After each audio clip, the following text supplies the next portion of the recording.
Query is nothing but the questions or the request to a particular kind of data.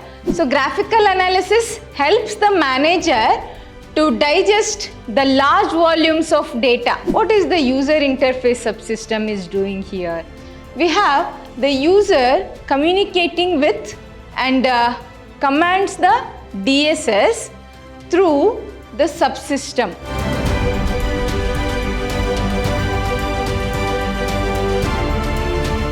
Hello students, welcome to the next session of the Management Information System. I am Dr. Soumya Shri from Department of Computer Science, Vidyashram, First Grade College. Let's start this session with the types of information system. So we'll know about the detailed description of the types of information system. So we have the components of the decision support system. Okay, we have the following components of the decision support system. We have the data management subsystem, where the data management subsystem includes a database. So it includes a database that contains, what does that database contains is the relevant data. Which relevant data you need for the situation, for the current situation? What does the data that are needed to solve a particular problem at this moment? That will be managed by the data management subsystem and is managed by the software or the system which is known as the database management system. Database is nothing but it is a repository which stores the data.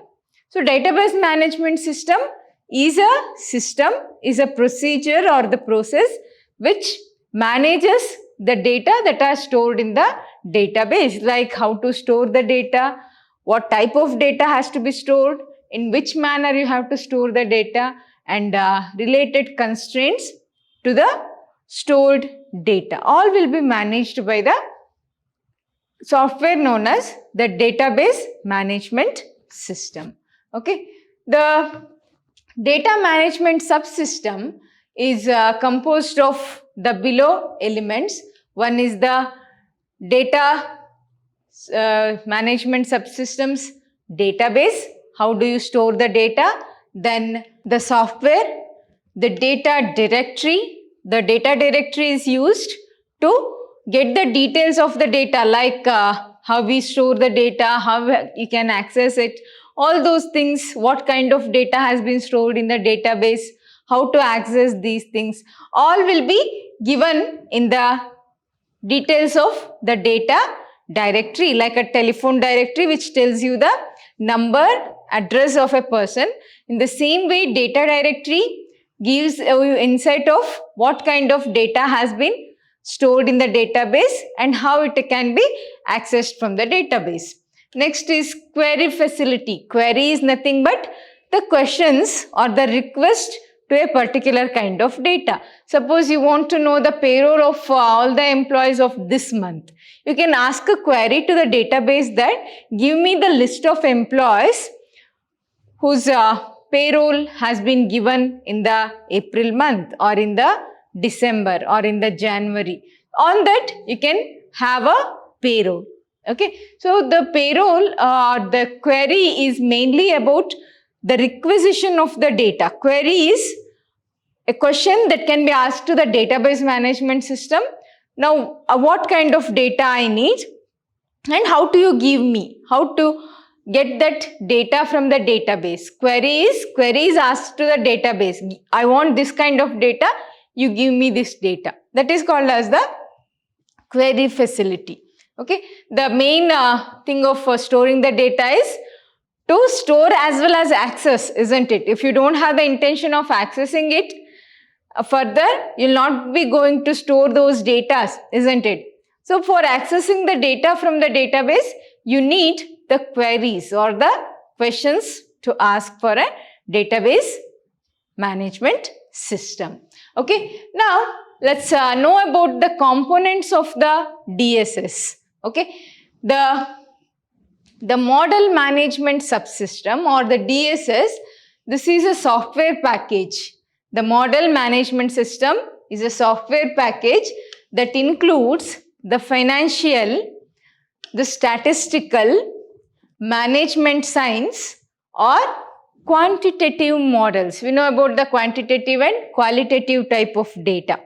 So it mainly deals with the quantitative type of data like number, name, address, designation, all these production number, what has been produced, product name, product quantity, what is the weight of the product based on what product you are manufacturing, the properties of the product, all will be stored, which makes the quantitative model. It is not qualitative. It is the quantitative model that provides the system with analytical capabilities by getting the data about a product or a person or on anything. You can have the analytical capability. You can analyze the problem by using the quantitative data and appropriate software management. You have to manage the software appropriately. Then the model management subsystem is composed of the following elements. One thing is the model and other is the model-based management system like database management system. The entire system is called as the model-based management system. Then we have modeling language. In which format you have to store and access the data will be modeling language. Then modeling directory similar to the data directory. Then model execution, integration and command processor which stores, handles and process the data in the model management subsystem will be the processor. It includes the execution of the model, the integration of the model and running suitable commands over the data in the model. These are the components of the model management subsystem. Then we have the components of the DSS. We have the user interface subsystem. What is the user interface subsystem is doing here? We have the user communicating with and commands the DSS through the subsystem, that is the model management subsystem. The user is considered as the part of the system which is called as the user interface. Here user will be interacting with the database model or the model management subsystem. So the user is considered also as the part of the subsystem. Along with that component you have is the knowledge base management subsystem. It has the subsystem. This subsystem can support any of the other subsystems. So this is knowledge base, that means it helps in the decision making. Okay. The main thing is it can support any of the corresponding subsystem or act as an independent component. It is doing both the task of supporting the other subsystem as well as running its own execution or running its own, having its own processor and running its own processor. Both the thing is possible with the knowledge base management system. Alright. So next is the role of DSS in the business. What is the role of DSS in the business? We have several roles of DSS or decision support system in the business. First thing is what if analysis. The name is what if analysis. Okay, you can inverted comma, you can add the inverted comma like this. What if analysis. What is this what if analysis? In what if analysis, an end user makes changes to variables or relationships. The end user is going to make the changes in the relationship or in the model among the variables and observes the resulting changes. in the values of the variable. Whenever there is a change in the variable, how does the execution changes? Whenever you change the name of an employee, whenever you change the ID of an employee, or whenever you change the designation of the employee, how does this role will or the DSS will assist in the business or in the decision making? Whether when the components change, when the situation changes, how does the subsystem is going to assist in the business is all about to know what happens if there is a change in the variable, what happens if there is a change in the situation. All these things will be the analysis of what if situation. Apart from that, you can have the role of DSS is goal oriented. The process of determining the input values. What are the input values to be given to the system to achieve a certain goal will be decided by the DSS. It must fulfill the goal, or the variables that you have used, the components that you have used must aid in or help in the development of the business as well as reaching the goal of the business. Both the things are necessary. Then the DSS must involve itself in the risk analysis. What is this risk analysis? Risk is an important factor. Any business can have a risk. What kind of risk? There may be expected risk, there may be unexpected risk. That means the risk is an important factor which affects the business enterprises. If you take any business, there will be certain kinds of risk that will always be there along with the lifespan of the business. Okay, like this, some risk may not affect too much for the enterprise, whereas some risk may be too much dangerous to the enterprise. So it can be classified as low, medium and high risk components. So the risk will be low, medium or high risk.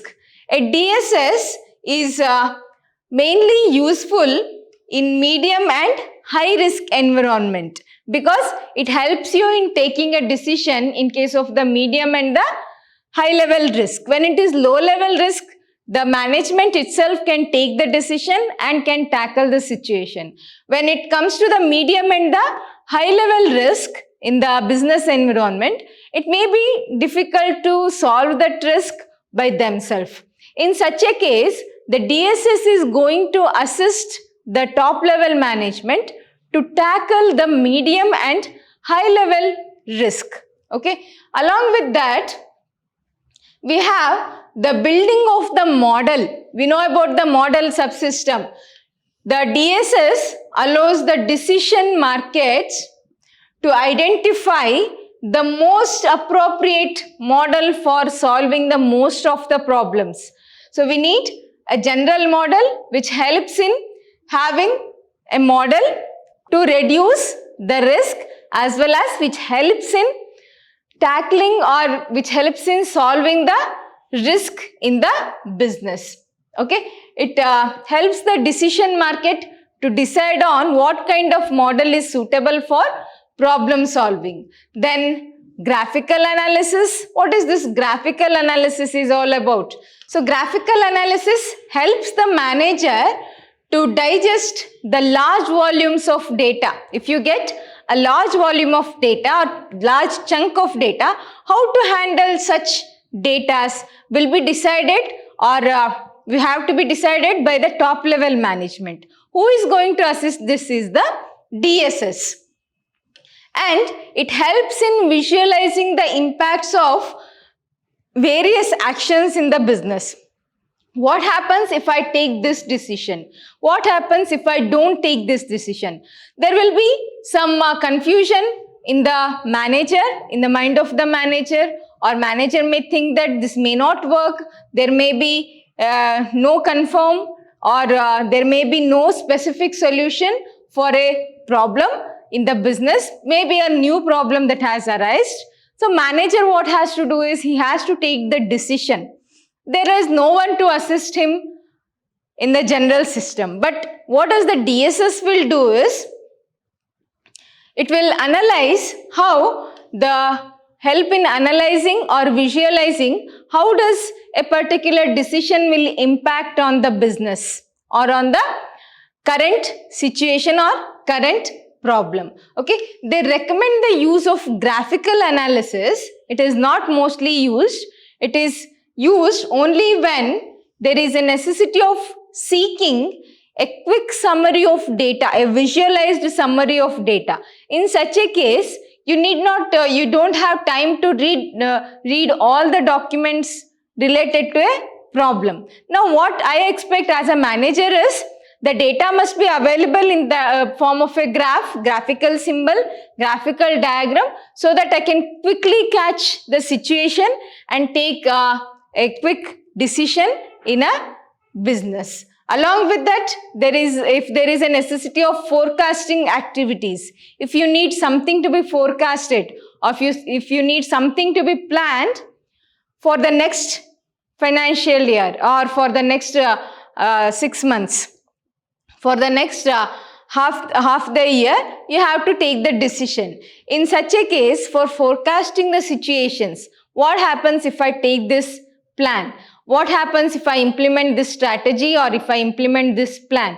What is the impact of my decision or plan will be given by the DSS subsystem.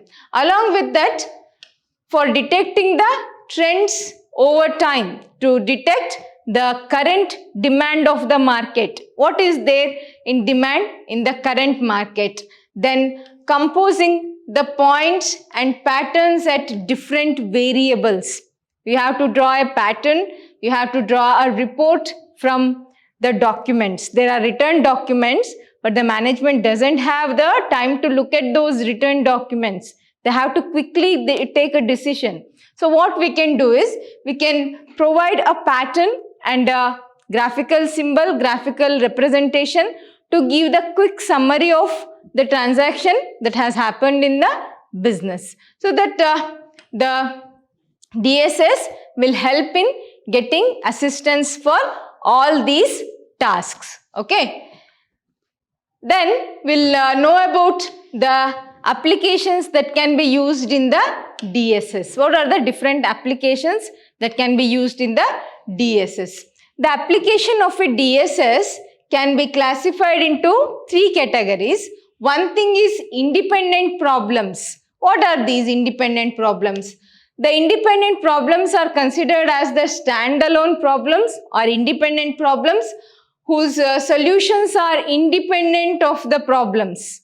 You have to take the solution which is not dependent on a problem and is general. Solution can solve this problem also, but this is not related to the problem, but is independent. Okay. In that case, the goal is to find the best solution to the given problem, but they must be independent. The solution does not depend on a particular problem, but it is about the general problem. But the thing is, it can solve this problem also, which is called as the independent type of problem. Next is to know about the examples of DSS. Examples include group decision support system, then computer support, cooperative work logistics systems which help in the decision making, and the financial planning system. Okay. So we'll know about the characteristics of the decision support system. The decision support system provides the rapid access to the information. Decision support system provides the dashboard of a car or truck are used. How does the car will run when you take the reverse? Provides the dashboard of a truck, how it is going to be handling the situations like tough terrains, how it is going to move in the tough terrains, ups and downs, how it is going to control the brakes. Everything can be shown in the DSS. Then it can handle large amount of data from different sources. That means the advanced database management system and the data warehouses have allowed the decision maker to search for the information with a decision support system. When some data resides in different database, when you have the data in different locations, different database servers, the warehouses and the decision support system will assist the managers to get the data from the databases residing in different locations on different systems or network, somewhere else, maybe in somewhere else. So the decision support system will help in accessing all those data. Then the DSS will provide report and presentation flexibility. Okay, the managers can get the information they want presented in a format that suits their needs. According to their need, the data can be formatted. It can produce the text, tables, line drawings, charts, graphs, trend lines and much more can be obtained according to the necessity of the user, end user of the decision support system. It can provide the support to drill down analysis. What is this drill down analysis is? The manager can get more levels of detail. One thing is when he access for a data, only certain level of data will be provided, only the creamy layer of data will be provided. Only when he access or request for the advanced type of data or inner layers of the data, the decision support is going to dig down into the database and gives you the more levels of detail when needed for taking a decision related to a business. Then it can perform complex, sophisticated analysis and comparisons between different systems or different reports using advanced software packages. It can do all these things with the help of the decision support system. It can help in the market research surveys, like comparing the two products, how it is better, which one is better, what are the parameters that have been followed to come to a decision, will be all handled by the decision support system. This is all about the study of the decision support system. In the next session, we are going to know about some more systems. Thank you.